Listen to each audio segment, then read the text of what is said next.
Welcome to the show. Today, we're diving into the biggest challenge in education, differentiation. Big word.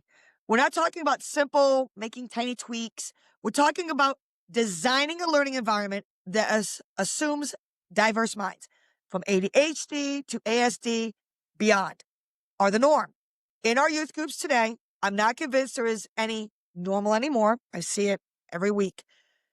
In one youth group room, you're going to have them sitting with their coffee, talk about the latest One Piece episode, Stranger Things, who knows. Yet in the other room, they're screaming, they're running around yelling, 6, 7 every 3 seconds and busting a gut laughing. I'm fairly sure the only normal left in youth group is the fact that there's just no normal anymore. Sounds like you have some experience here, T. Just a little. I have a son in youth and a daughter about to go into youth next year. So let's get into this. I think about the third time I had a sixth grade group run through the youth rooms screaming 6, 7. I had a moment where I had to check myself and say, am I that old? But yes, it is a thing, and we'll get into this. All right, Daniel, let's get real about the room on Sunday night. The question we're answering today is essential. How do you prepare lessons that work for the student who needs to stand in pace, the one who gets overwhelmed by loud music from the worship, the flashing stage lights? I know my church does a lot of that on Youth Wednesdays. The gifted teen who gets bored in the first 5 minutes. I know some of them. And a student who takes twice as long to process the discussion question that every pastor, when they're preaching for the youth, there's always those questions that they pose a student, and the student that gets bored for every other sentence. Exactly. Like the pressure on student pastors and youth leaders to do this well is immense. And unlike a math class, our content isn't just academic. It has ramifications for their entire lives. The stakes are eternal. Not that math isn't important, but in the grand scheme of things, eternally, 6 and 7 are not going to be the end of all existence. We can't afford to lose students because our teaching style is only optimized for one type of learner. Long ago, used to have a master teacher format. I think I referenced this in another episode, where learning in most Sunday school classes was you stand out there and you give a lecture. And while 40 years ago, the culture was different, respect for teachers was not questioned. Even students who didn't want to be students would still respect the time and energy you put into helping them to achieve things. Today, it doesn't take but about 3 minutes on YouTube to find clips of absolutely unhinged things going on across our culture in schools, in churches. Different times and cultures require different approaches. So, Daniel, you're saying that we live in a different culture and just lecturing isn't as effective. How we could possibly continue to help students develop. Everything is so niche. There are boutique learning centers for just about everything out there. School, other learning pathways are popping up everywhere you look. How is a youth pastor in a church to compete with what seems like every kid having a different kind of need and a way of doing things? How do we address this? That's a really good question. The core philosophy here is moving past the idea of lacking or deficit and moving towards accommodating weaknesses. We're looking for strengths of every student, not what they lack. What benefits a student with ADHD, like movement breaks, usually benefits every student's focus, especially those sixth graders who can't sit still for more than 5 seconds. You give them a movement break, it usually brings them back in. Now, you have to balance that with knowing your students and knowing the way that classroom runs. But any teacher can learn to do these things. What benefits a student with ASD or autism is usually things like clear visual rules. Those help all students know how to manage expectations. My students know if we finish early, there's a game at the end that we can play. My students know things like, hey, there's snacks available, but they're only available for this certain kind of time. What helps the advanced student to be engaged when they have been correctly coached usually provides the challenge or reinforcement necessary to help everyone feel the need to advance. Within reason, I walked into my philosophy class in master's, and I'm not sure if I was just very sick that semester, which I was, but I could have promised you they were not speaking English in there. The point being, Challenge is acceptable. Drowning is rarely a good technique, except in individual circumstances. I have some students who they want to be dropped in the middle of the ocean with no life vest and said, hey, and go say hi to the whale that swallowed Jonah. And then they find a way to swim through it. That's just their preferred learning style. But those are very individual students. That's not the whole group. So we talked about differentiation for a little bit now. Who are some voices in learning that are helpful just in case I or another youth leader or parent out there would like to learn a little bit more on this? Um, there's some thought leaders in the secular realm, like Dr. Edward Hallowell, who talks about ADHD in general. There's advocates like Jessica McCabe, who does the whole channel How to ADHD. And even in transformational teaching, Dr. Coley from Southeastern talks about the concept of shalom and goodness for everyone. We'll give you some practical, immediate tips for multisensory teaching and flexible engagement, those kinds of things today. When we talk about multisensory learning, we're talking about making more connections in the brain by engaging visual, auditory, kinesthetic, or movement or tactile pathways. It's moving from a brain that's only hearing information to one that's hearing, seeing, touching, moving it through. The principle is simple. The more senses involved, the stronger the memory pathway. If a student is only a visual learner, they're only getting about 25% of the experience, and that blows my mind because I am a visual learner myself. And I believe my son is as well. Well, here's the thing in learning, it's not just ADHD or neurodiversity students who benefit from this, it's all students. When you think about it, you're activating more and more parts of the brain. This is the principle. So they used to teach you how to memorize like scripture this way. You would read the scripture, you would write the scripture, you would recite the scripture, you'd put it away and try and remember it. And Yep. you do this several times. What they're doing is essentially doing this kind of concept with scripture memory. So here we have the idea, but we're applying it to a lot of different areas, and we're applying additional senses that will store it in additional places. Everyone knows the smell of the sixth grade boys' classroom. Yeah. You can remember it. You walk by it, and it's almost a visceral response. You have learned things about the sixth grade boys' classroom that come to mind just by walking by it. Classroom. It's the kids' rooms too.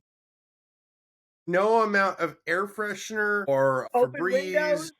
open windows is going to fix that classroom. That couch needs a burial out back somewhere.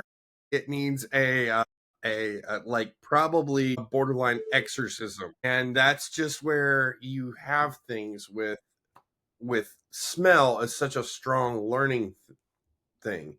You Yeah. remember people based on their smell. A lot of times, we know this from psychology and other areas.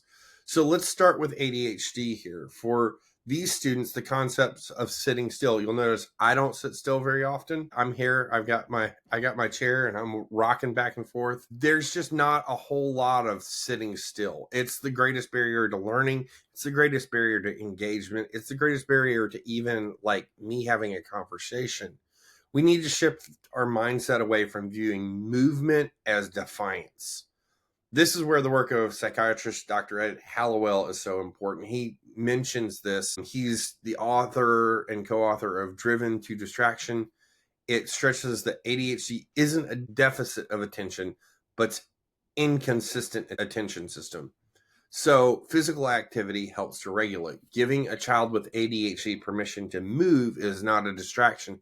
It's an accommodation that allows them to focus. It's the reason I can focus, right?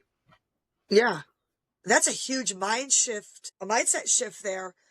And that's why you probably see a lot of kids don't do well in school or like church because they got to get up and move and they're being told sit when they just can't. So the immediate practical takeaways here, kinesthetic tools, the fidget tools we talked about, the putty, the stress balls, or seeing things like discrete resistance bands around the chair legs, walk and talk, seated reviews, something about having the student pair up, walk the perimeter of the classroom, the schoolyard while discussing the main points. There's that action, that movement. It helps ground the thought process and basically like instills it more because they're like doing more, like you said, integrating more than just that one action. Auditory support. I know this is some personal experience for students like independent work. My son with his ADD. Um, we talked about this in a previous episode where the sound was too loud. He'd shut down. We got him headphones that would cancel out the sound. That would help him.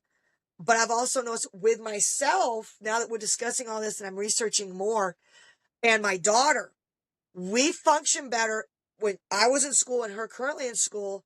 I'm a homeschooler.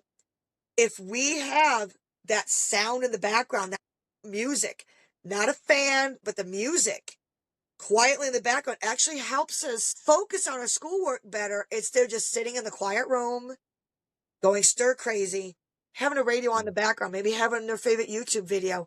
That's been helping my daughter. What are your thoughts on this? Those are really, really great things. I know I have a set of favorite fidgets. The latest ones I found are these little magnetic balls. You can get them for like $10 on Amazon. By the way, there will be a carousel going up on our Instagram of some tools and things that are very useful. Follow us on Instagram. We'd love to hang out and have a conversation with you there. There are so many things with all of that that are helpful. Auditory support. I grew up and I had to have background noise to focus. It was the thing. Even my teachers knew this. My third grade teacher started playing a Bible club or something in the background when we had seat work and noticed that I was able to actually focus. When it was quiet, I couldn't focus at all. I just did too many things.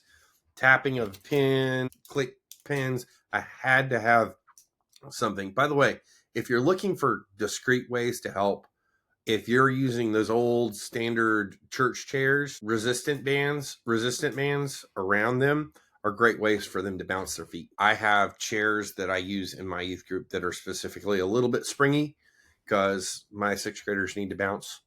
And so it's like watching a bunch of bouncing Yeah, balls.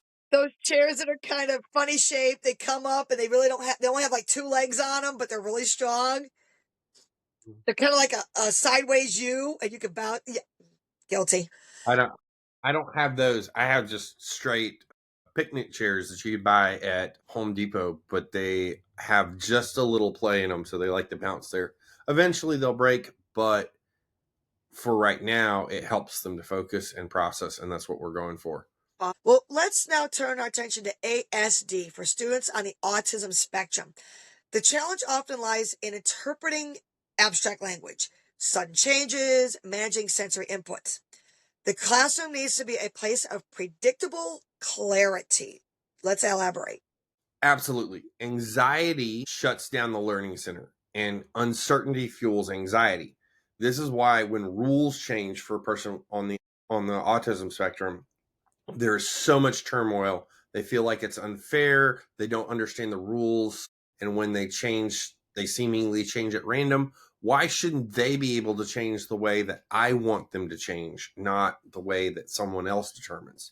To combat this, we rely heavily on visual and tactile things, which are typically where people on the autism spectrum live. This is why one of the DSM-5 criteria is feeling or clothes like bugging you in certain ways. That's a diagnostic criteria for autism spectrum. So some of the things that we can do is provide visual supports. Every step must be visible. Using clear posted visual schedules, task lists that students can literally check off. This externalizes their function, their executive function. It makes it easier to do. It'll also help your ADHD kids lock in because they know, when I'm done with this, here's the reward, here's the payoff.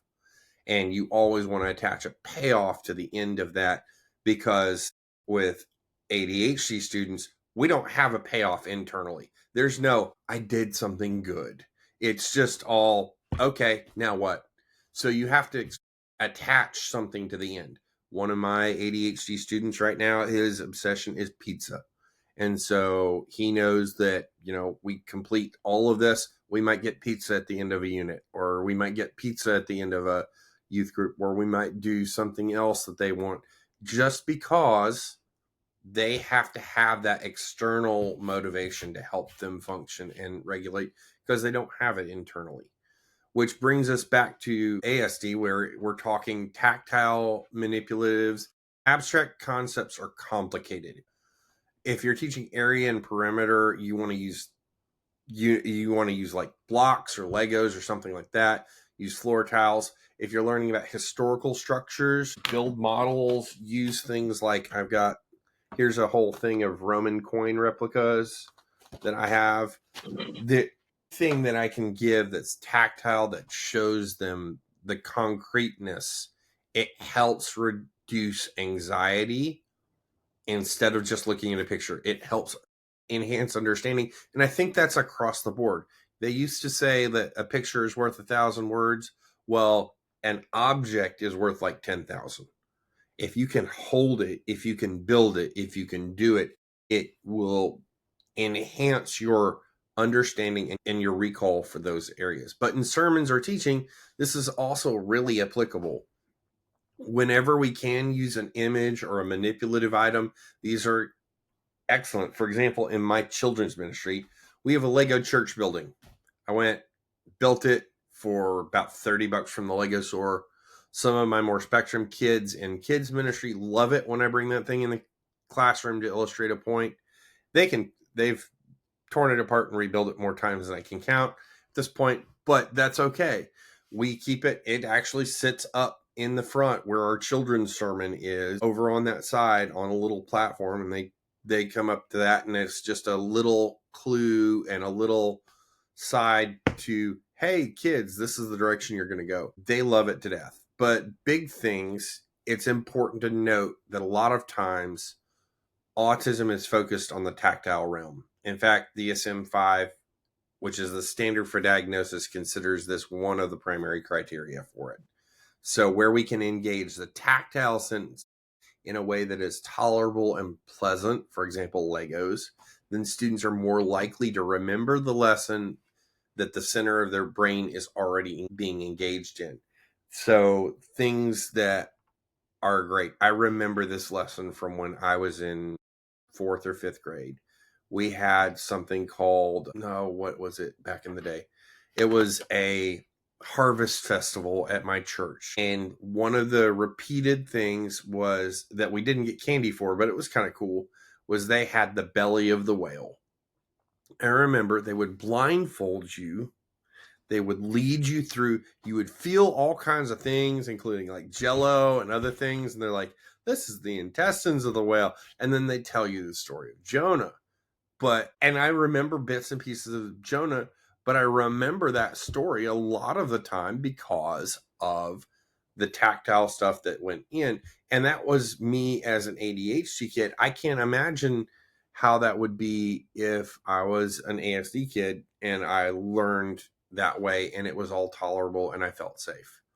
The biggest thing will be avoiding things that are not tolerable. There are very particular things with autism that you have to be very careful of.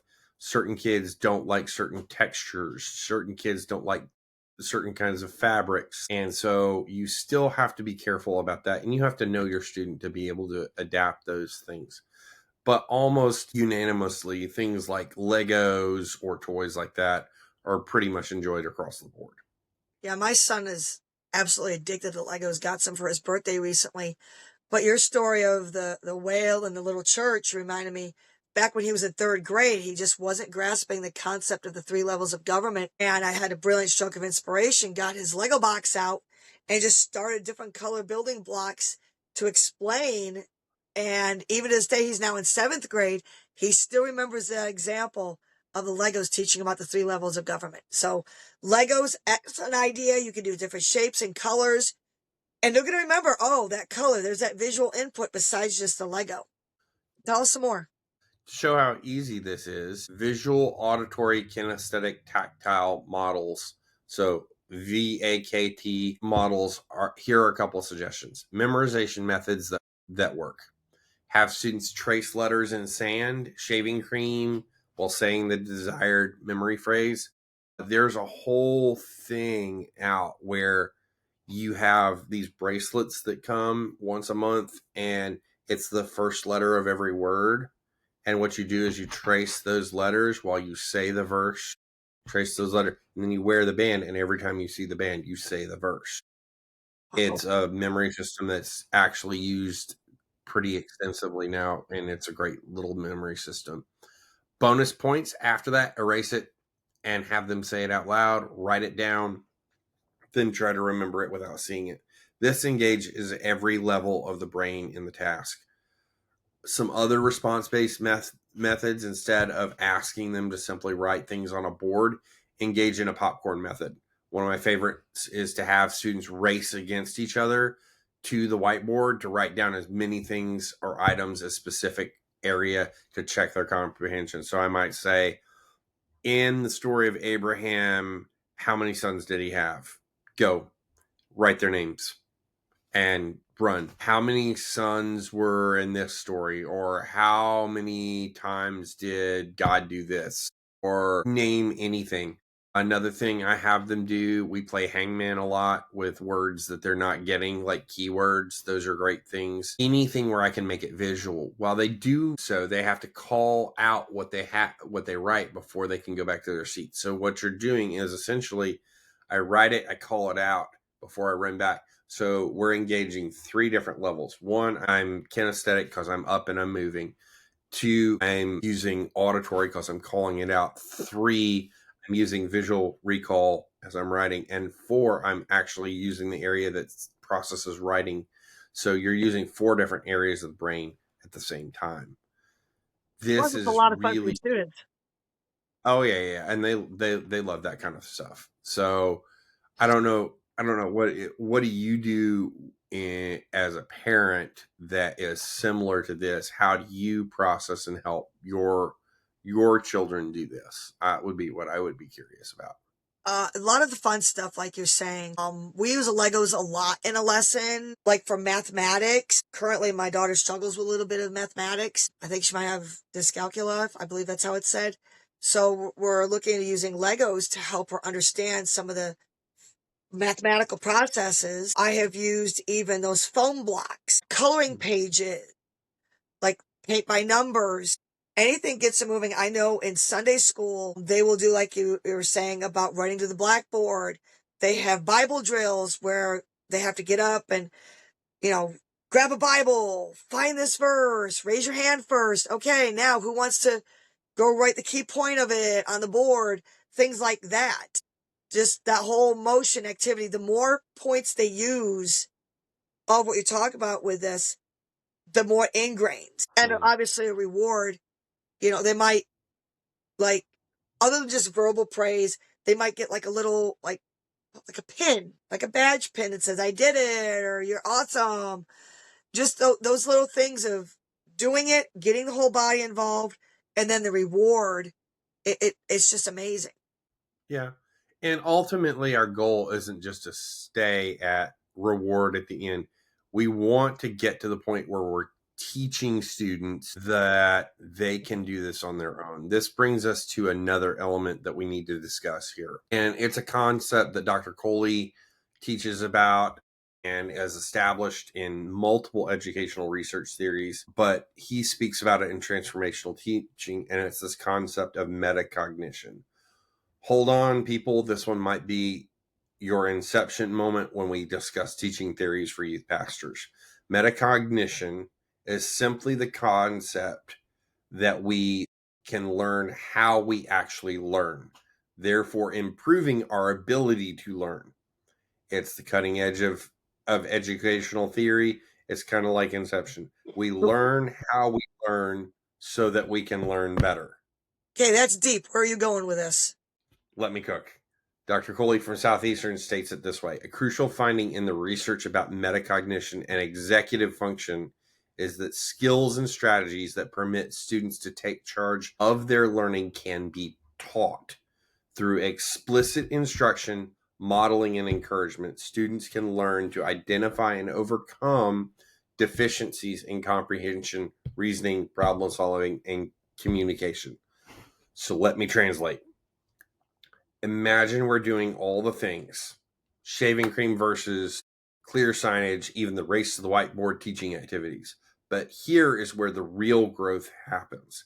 If we can lead our students to understand how they learn best, and then are able to model that for them to help them to apply it for themselves, we have not simply handed them a fish, we've taught them how to fish through scripture. If I can model a method for scripture memory that works for each student, then they can learn it themselves. They now know how to memorize scripture.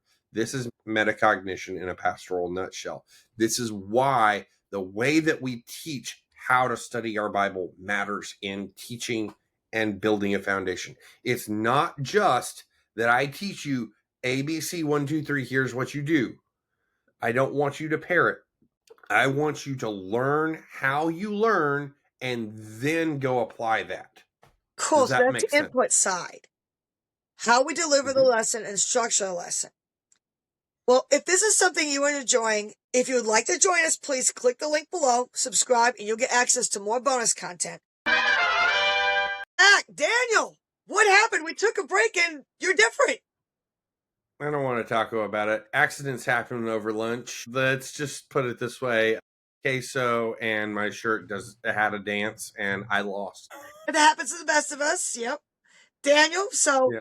Before we took that break, we were talking about how we've designed this beautiful multi-sensory lesson. But if we still assess everyone with that single method, we've created a learning barrier at the finish line.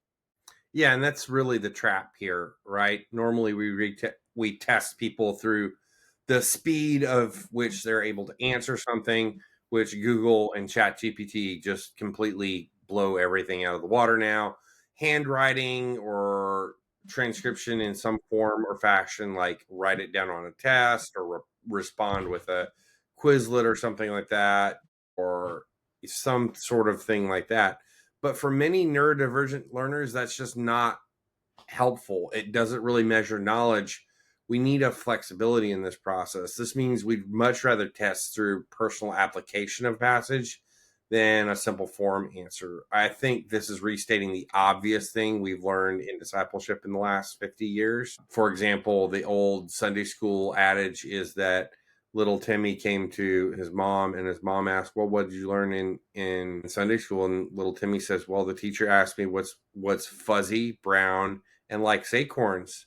And well, it's Sunday school, so it must be Jesus. I didn't know that Jesus liked acorns. But simply having answers is not actual discipleship. Plenty of blind squirrels find acorns. That doesn't mean they learn to see.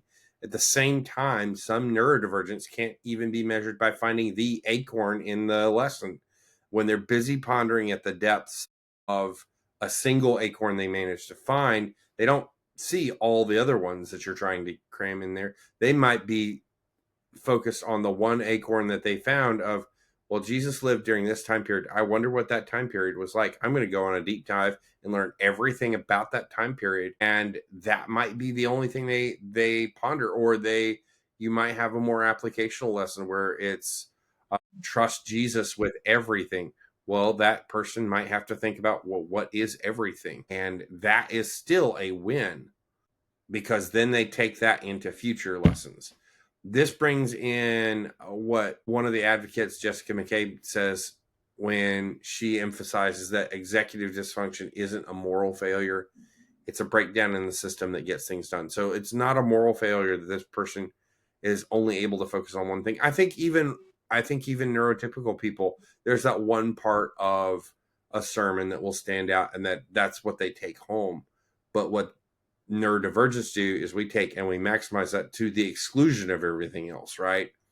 I think it's important for us to recognize that just because neurodivergents don't reach the same conclusions that you want them to, many times they go way deeper than you ever thought possible. And it can be a bit of a shock to newer teachers who aren't equipped to think at that level, that they want to deep dive on something and they don't necessarily want the rest of the lesson. They want that deep dive right there. And that's a hard thing for some new teachers.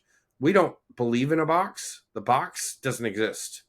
To us, you want to put us in a box, we'd say, what box? It just doesn't exist. Right. And Jessica also states that the solution requires breaking things down, which would help with the newer teachers. Quoting, she says, if you can't figure out how to start, don't worry about finishing.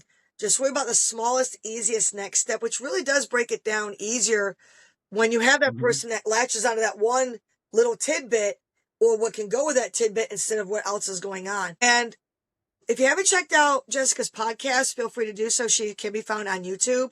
And we know it isn't necessarily from a spiritual perspective, like we're talking about things, but she does do a really good job on the research. And we want to recognize her voice in advocating for those in the neurodivergent community. In transformational teaching, there's a lovely quote that does a great job at summarizing why it's vital that we encourage just the next step, right? Suppose we think about the framework of why we are teaching students in the first place. The quote goes something like this. One might say, shalom, then, is human flourishing with an undivided heart that loves God and others. Therefore, the main aim of education or discipleship is to promote human flourishing, the living out of what God intended his created image bearers to be by pursuing truth about God, his universe, and humankind, ourselves and others. By knowing, understanding, and effectively using knowledge and skills for wise and moral living, thereby growing personally and serving and benefiting everyone, all to the glory of God, the ultimate aim and first principle of life. The charge then to discipleship and Sunday school teachers and educators is to enhance student development in all areas. That means cognitively, socially, emotionally, physically, spiritually, while to promote optimal learning and human flourishing. We want to promote the whole student. So, this idea of metacognition that we've talked about is really, really important because we're teaching them how to think so that they can grow as a whole person, not just grow at, I know more facts about the Bible. Google has more facts than you will ever know in your lifetime in about 0.5 seconds. You can have it list facts for decades and never stop. And yet, our goal isn't to be Google of the Bible. Our goal is to look like Christ. Our goal is for everyone to begin to look like Christ. How do we do that? We develop as a person, we develop as a whole disciple, not just a part. I think that's really important that we think about that with neurodivergent communities, because our goal isn't that they look like everybody else in the classroom. Our goal is that they are one step closer after leaving our classroom to following Jesus with their whole heart. When you mentioned Google, I'm thinking we all want to be Christ-like. We want our neurodivergent community to be Christ-like. Think of the Bible as our Google on how to be Christ-like. You look up on Google, hey, how do I turn this TV on? How do I program this shows my age, my VCR. You can Google all that. Well, how do I be Christ-like? We use the Bible as our Google. You look up in the Bible, how did Christ handle things? And there you go. There's all the information you need. So yeah, I love that idea. I mean, we've been talking about how to just work all this in one, even though you have a student who grabs onto one thing, who knows where they're going to go with it? Who knows? And they might become your own Google, personal Google. They can be. And that's the beautiful thing about it with neurodivergence, is they might become that person who knows everything about it and is then able to teach others and help them to grow. But let's get into some practical things for processing and helping them to learn. We can adopt a perspective that is similar to that one by giving students control over how they manage their work, right? Mm-hmm. So in neurodivergence, I think even in neurotypicals, there's a couple of different ways that people engage with tasks, right? There's you and me who currently record our podcast in chunks, right? Mm-hmm. We'll record 2 or 3 at a time and put them out there. So if you're not noticing your question in the most recent one, give us a couple of weeks. It'll be in another one. And so we do that, and we have mandated reporting times and times that we have to upload stuff and do things by. This is one style of learning. They need the daily check-ins. They need the structured times to get things done. But by and large, they do large chunks, right? Then there's the slow and steady one who's like I'm going to do this over a course of time. And we do this in how we teach students, right? A chunk learning device might be a disciple now or a retreat event. We teach on one topic and we teach it in a whole chunk, all concentrated in one weekend. Whereas slow and steady is more your Wednesday night program. Okay, we're going to cover the book of Ephesians over the next 6 weeks or the next 8 weeks. And so that's the slow and steady. We do this all over the board in churches. And so we've got to understand this. And parents need to understand this too. There's some stuff that's more slow burn, slow and steady teaching. There's stuff that's more, okay, I need to give you a chunk because I don't want to talk about this subject longer than I have to. And you definitely don't want me talking about this subject longer than I have to. Right. Right. And we do that. Like a chunk might be, okay, we're going to have this chunk of how you do the dishes. You're going to learn how to do the dishes. But then the slow and steady half of that might be, I'm going to follow up and make sure you do the dishes. Slow and steady is how you disciple your kids, right? It's how that family quiet time once or twice a week, you sit down and you're going through scripture or you're going through a devotional or you're going through something as a family. My family used to read Chronicles of Narnia, and Dad used to have stuff that he used to pull out of that. And those kinds of things, that's the slow and steady discipleship half.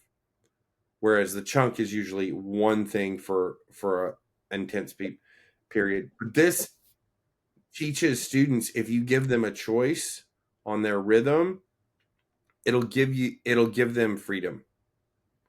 Now, you got to hold some accountability there, but having a way for them to choose that, maybe you have one group that is more the chunk style and they're just going to deep dive on this and that's going to be their style. Maybe you have another small group that's just the slow and steady. We're going to go through this, right? Having choices for that is really, really good. And maybe that means that while you're doing the slow and steady on your Wednesday nights, you give that extra resource that someone who's really interested can deep dive on. That's another option. The other things that you can help them with, and we've talked about this, but environment choice, letting them choose how they learn, where they learn, offering an option to stand, offering a quiet corner, offering a chance to use a fidget. The physical environment directly impacts mental states. So we've talked about this a lot in different podcasts, but it really is something that impacts students. Teachers are starting to see this in their classrooms. So they're offering they're saying, okay, all those desks need to go. We'll have desks, but they'll be in little clusters or little work groups or whatever, what have you. And then we'll have alternative seating all over the place and little corners and stuff, because the environment, how they think, how they feel, and how they feel impacts what they learn, right? Oh, definitely. As we've been talking about all these podcasts, every little thing can make a big difference for good or to the good side or the bad side. Now let's come to the fun part. Flexibility in the final product. Differentiation shines here. We're assessing mastery, not delivery method. All right, so let's list those assessment options, right?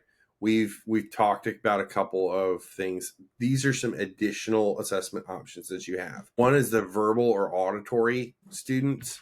These students, you might allow them to discuss or even record a short podcast episode, think like 2 minutes on a concept. This bypasses the demands of writing it down, which is often a major obstacle. A lot of students in your autism spectrum have dyslexia as well. Even in your ADHD spectrum, there's a correlation with dyslexia that you can have. So writing things down can become a major obstacle. Bonus points, you can assign your students to listen to each other's podcasts at home, then come back to small group with an RACE question. RACE is simply an acronym teachers use for restate the question, answer the question, cite the evidence, and explain or summarize your question. And if you do that, you're going to have really great small group time because they're already going to be prepped. They're going to be wanting to share their part of things. And that verbalizes everything. It's not something that I have to read. It's not something I have to write.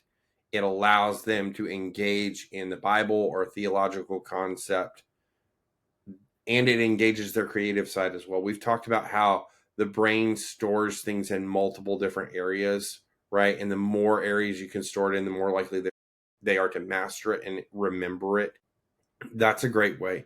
Visual creatives are the other side. Instead of a report, allow or like a get up and read your note card kind of thing. Allow student to create an infographic or a video. If you have a couple old iPads, just let them go to a corner, record a quick understanding of it, max of 10 minutes, front to back. But this is a great starter idea for a teaching session. So you might have a topic like, hey, what do you believe about relationships? You and your 4 buddies take this old iPad that's been sitting in the church office forever, go to the corner, record it, and we're going to show it. And we're going to show 30 seconds of it. You got a 30-second clip. You have 5 minutes to go do this. It's a great starter. It'll get them talking. It'll get them to open up. It'll get them to be a little bit more visual and creative. And that might be the thing that you need. So for your visual creatives, which are a lot of your ADHD and autistic people, they tend to have some form of creativity that doesn't get tapped very often. And so if you can latch into that and allow them to use that and express that, they'll be engaged through the rest of the lesson because you've suddenly found how it ties to them, right? So then you have some students who are like performance. So teach the concept with a whiteboard, and this group can demonstrate through instruction. So, for example, they say that you learn and show mastery through your ability to teach something, right? And so remember, pastors, our job is not to be the sage on stage. It's to be the shepherd and the guide rail helping them to achieve. And that can sometimes be hard when you're dealing with neurodivergence and they find their lane. When they find their lane, you're going to be glad you were going along with them, alongside them, because if you get out in front of us when we find our lane, we don't have a brakes. We have a gas pedal, and that's about it.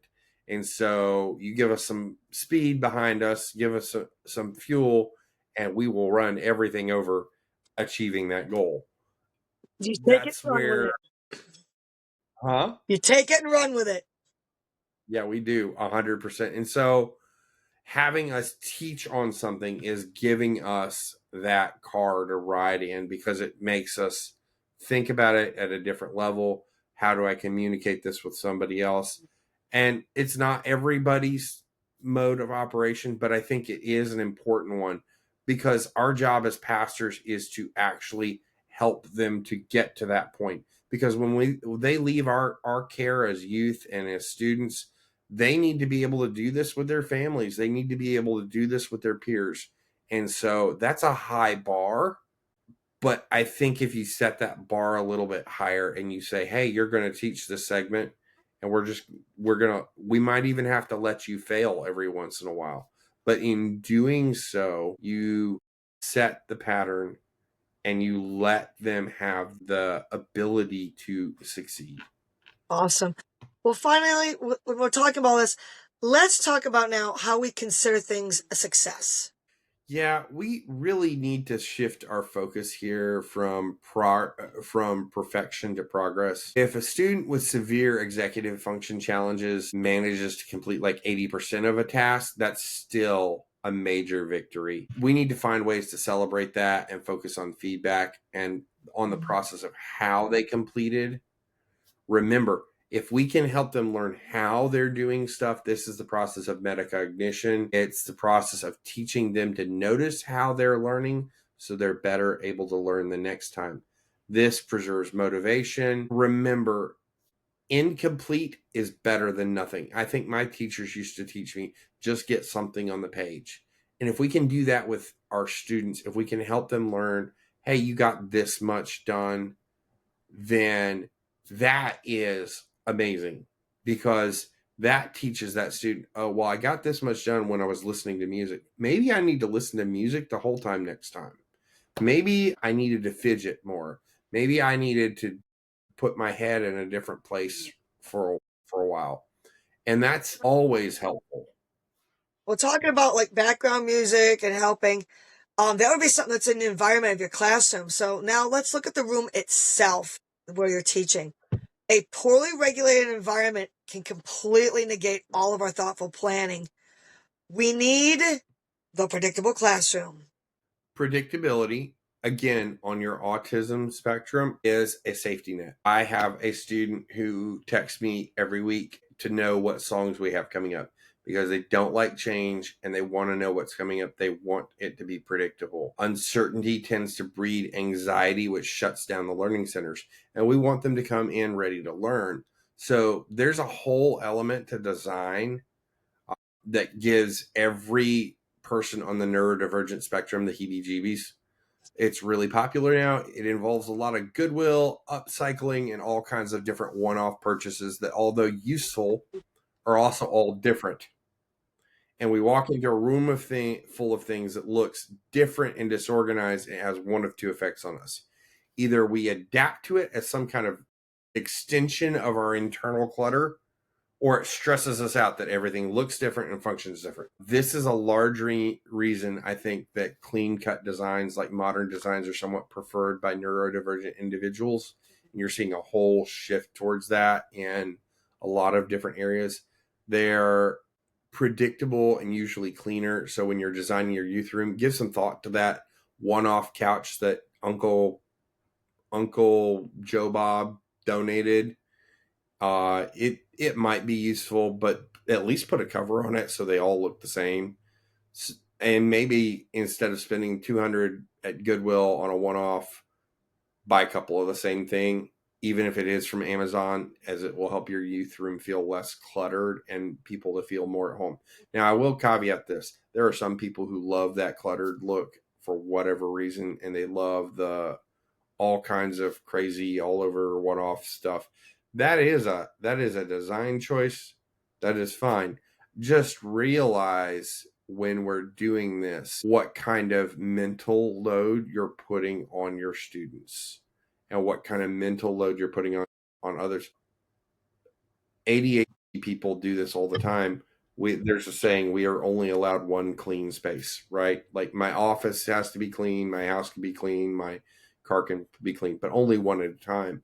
And there's a real sense to that, even though we know internally if everything's clean, we function better.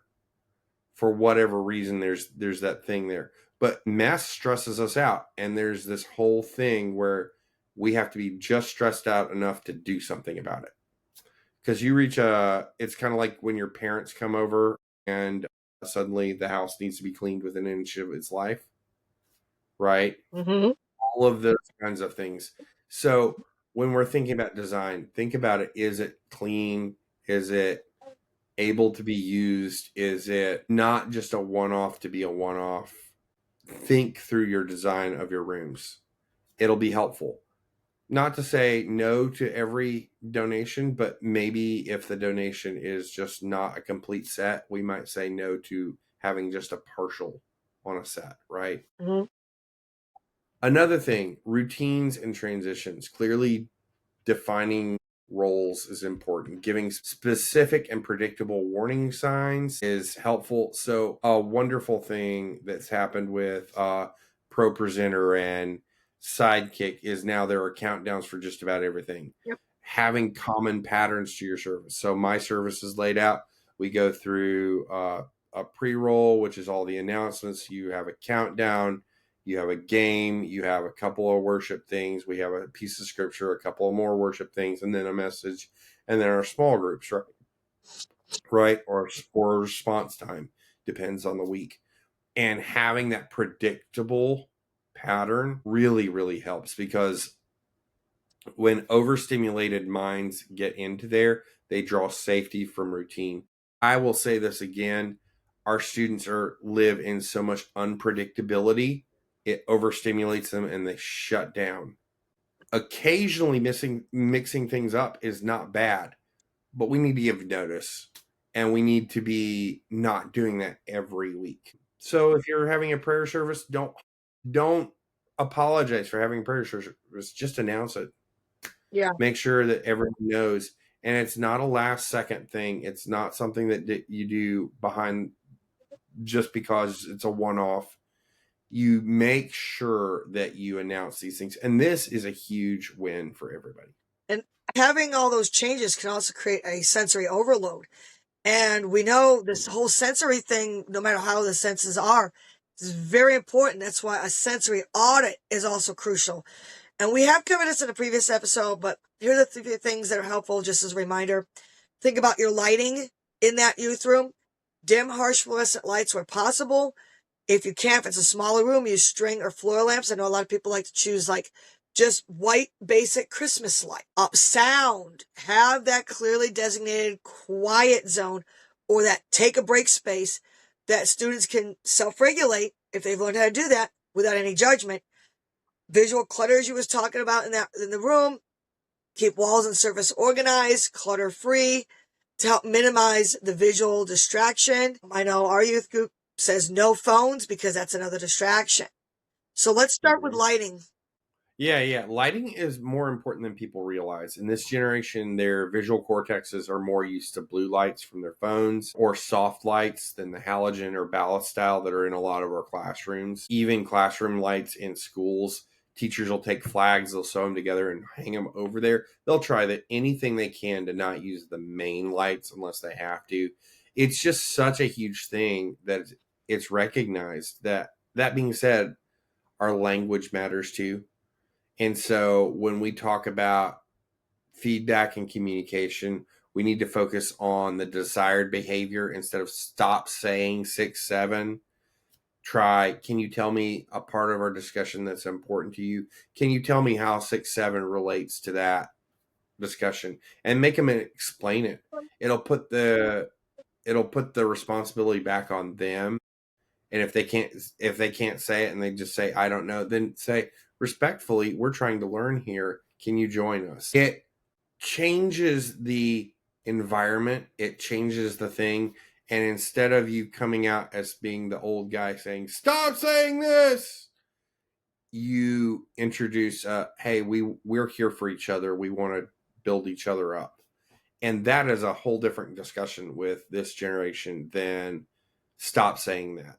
And it forces them really to engage their senses and all parts by making them go, oh, shoot, I've been asked a question. I need to think about what I just heard and then articulate back to my teacher. And when they can't answer immediately, that's what we call wait time. Asking a question and counting to 10 in your head before taking a volunteer to answer is a gift. It's a gift for the slow processor. I'll say this, it needs to be a standard practice for all your teachers and youth workers. Our students need moments to process and reflect. Reflection is one of the key tools of maturity that students are not learning to do at all anywhere. I think it's a huge part of things, because now why reflect when I can go to Google or Chat GPT or one of these other things and just get an instant? And what we don't learn then is how to reflect on ourselves of that thing. And that's how we grow. It enables the spiritual growth and the holistic growth. So we need to be better about helping them learn to reflect. Free plug to my friend Mark Oestreicher over at Youth Cartel. They have some wonderful reflective practice books, which I've used on retreats before. They have pictures that force students to reflect and then reflect back how that engages in scripture and stuff like that. Really helpful things to help them to pause, disengage with all the instant stuff, and actually do the hard work of growth. Definitely worth checking out. And we'll leave some links below the episode for those. Those are all very, very important things. But wait time, reflection, positively framing communications, changing your lighting a little bit, maybe introduce floor lamps, maybe introduce colors or something like that. Would be great. And I also know we're talking about this from the teacher, the leader's perspective. Never forget the experts at home with these students. And I feel like I should be a voice on this as a mom of a child with ADD. Collaboration with a family is key. Ask those parents, what is the single best way to motivate your child when they're stuck? Because we will see them stuck anywhere, not just school, not just at home, even at youth group.